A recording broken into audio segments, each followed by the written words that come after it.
السلام علیکم ناظرین، میں ہوں ریحان نصیر اور آپ دیکھ رہے ہیں ہمارا یوٹیوب چینل حقیقت جانو۔ دوستو، نواسۂ رسول امام علی مقام حضرت امام حسین رضی اللہ تعالیٰ عنہ کی شہادت کے تقریباً 2 سال بعد یزید پلید نے مسلم بن عقبہ کو 12,000 اور کچھ روایات کے مطابق 20,000 سپاہیوں کی فوج دے کر مدینہ المنورہ پر حملہ کرنے کے لیے بھیجا۔ ظالم یزیدی لشکر نے مدینہ شریف میں بے انتہا خون ریزی کی، 7,000 صحابہ کرام سمیت 10,000 سے زائد افراد کو شہید کر دیا،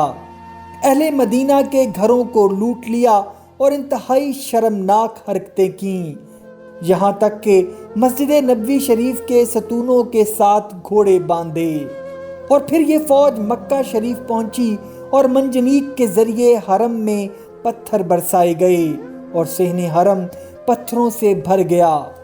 مسجد الحرام کے ستون شہید ہو گئے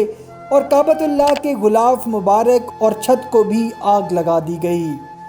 کعبہ شریف کی چھت مبارک میں حضرت اسماعیل علیہ السلام کے فدیے میں ذبح کیے گئے دمبے کے سینگ تبرک کے طور پر محفوظ کیے گئے تھے، جو اس آگ کے نتیجے میں جل کر خاک ہو گئے۔ دوستو، جس روز یعنی 15 ربیع الاول 64 ہجری کو